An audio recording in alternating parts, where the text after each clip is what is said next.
Welcome everyone to this town return guide. Today we'll be covering Haze, Lumious Island's Shady Arms dealer. So this guide was made possible due to another friend of mine, but this time around has decided to stay incognito, so I'll be not sharing their name or their deck on the below. But let's thank them so much for the information provided, and they're more than qualified to make this guide. So without further ado, let's get into it. Haze is a very unique and flashy playstyle among the characters Eternal Return has to offer. Some people consider Haze a marksman due to her undodgeable damage coming from her auto attacks alongside her kiting tools, while other people consider Haze a mage due to her low cooldowns and ability to poke enemies down with high damage coming from her ability. Among other of her strengths, she also has a very good weapon transition that can be invaluable for a lot of characters in the game. All of these things together just make Haze for a very flashy and attractive gameplay. Among some of her weaknesses, Haze does not count with the wall jump, which can make it so she can see herself trapped in a lot of places when she decides to fight enemies. Alongside this, while Haze has a lot of damage in her effective range, she has a low ability to chase, so she can have a hard time confirming kills. Another one of her weaknesses is that her matchups at objectives is not ideal. We'll explain a little bit more about her matchups further into the guide, but for now, just have it in mind. Another one of her weaknesses, she has a low response to third parties. Haze has very specific defensive tools, and once she spent these, third party could easily spell her doom. With that out of the way, let's go and look at our max order and augments. For max order, we're going to be doing R when possible, next with passive when possible, followed up by Q, then E, and finally W. The reason we're doing this max order is because it will provide us with the highest damage possible. Leveling our Q will also empower your SMG E plus Q combination, and we're leveling E before W in order to lower the cooldown on our mobility spell. Next up, we have our augments. So for augments, outside of red sprite, you can pretty much take anything based on your preference. For a more general augment page, we're going to be recommending this that emphasizes on the use of farming some animals and using ping pincher in order to buy multiple trees. That way you can get your transitions online. Another Haze player pro line takes this other page with head starter in order to be able to build campgrounds along his route, as well as taking stopping power for some extra damage when he trades against other enemies. Moving on, we're going to be looking at transitions and our recommended stats. There are technically more items that you can technically use, but these are the main items that you should build if you find material for them. Your highest priority item will be your arm piece, Scotty, that will alleviate a lot of your weaknesses while increasing your strengths even more. You want the highest CDR possible as Haze, which is why Queen of Hearts and Taproots are very prioritized. However, if you already have around 20% cooldown reduction, build Gumba instead to get healing reduction and more damage.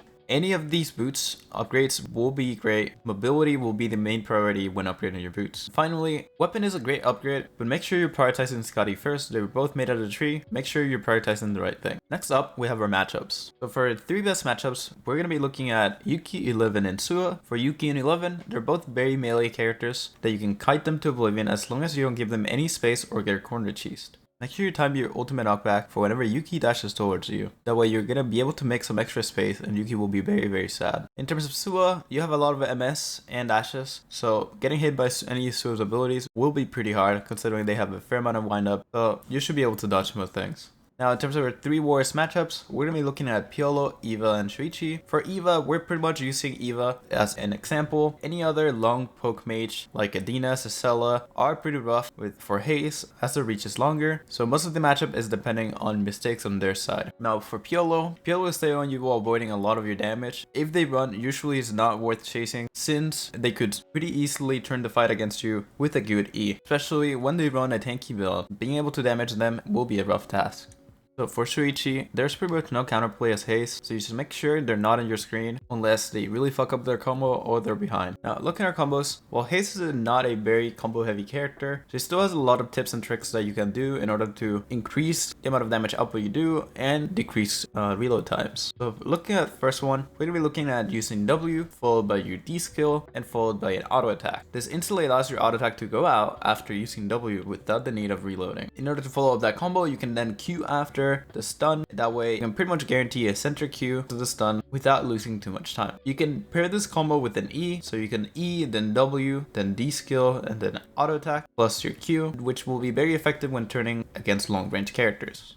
A longer form of this will look something along the lines of this. You would look at the enemy, start the fight with a Q, then followed by an auto attack. Then you're gonna go in with E, then W, then D skill auto attack plus your Q, followed by the last auto attack. Now, if you're trying to kite the enemy out, you can instead do something along the lines of Q, then E plus Q plus W plus D skill auto attack plus Q plus auto attack. Just remember to auto after every ability, and you'll be fine for the most part. For a game plan, Haze is a very transition heavy character. So first of all, we're going to be looking to contest a tree for Scotty. Then after that, we're going to be looking at going to a battle zone in order to get another tree in order to transition our weapon. After that, we're going to be looking to call in a meteorite or a tree and then contesting a meteorite or a tree. After that, you have the decision to farm or contesting Omega, depending on what you want. Alternatively, if you lost the first battle zone, you could attempt to go to another battle zone here. And finally, there's contesting Wickline. However, her matchups of these objectives are not the best, and Haze has no response to third parties. As a personal quote from an anonymous player giving the information for this guide, find what works best for you and what your limits are as a player. I personally don't have the physical ability to play like pro line, so prefer safer routes and look for late game and good matchups. Now, looking at our tips and tricks. When looting, make sure you're using your E plus W to lower your cooldown on your SMG dash. Your SMG refunds cooldown based on the ammo left, and canceling rocket launcher or SMG with shotgun refunds the cooldown as well. Next tip, make sure you're checking bushes often with your Q and your ultimate. Ultimate has a very low cooldown, so make sure you're using it as you need it. Next step, your full burst should leave Wickline at around 20% to 50% HP depending on your items and level, so make sure you don't get it stolen. Next up, be careful against enemies that dash behind you, such as Shuichi W, Luke E, or even Yuki E if he hits it, since a lot of the times you're going to be trying to look to W these characters, and if they end up going on your back, you're going to end up missing, so you just either be patient or just be aware that this could happen. Next tip, Dredge Parry is about 10-second cooldowns, and hitting your abilities lowers down by 0.5 seconds, so you usually consider that the augment has around 8-second cooldowns and make sure you're playing around it. Knowing when to hit and run using Red Sprite can make trades very unfair for the enemy, as your enhanced basic attacks can proc the augment. Another tip, don't stay in your rocket launcher form for too long, and don't use rocket launcher basic attacks unless in super niche situations where it will kill or they're just too fast movement speed wise. The damage difference between a rocket launcher Q and an auto attack on rocket launcher form is very big. For a final tip, make sure you're using the escape feature in order to see Haze up close. Well, that was it for me. If you find anything useful in this guide, make sure you like and subscribe, and I'll see you guys on the next guide. Bye bye.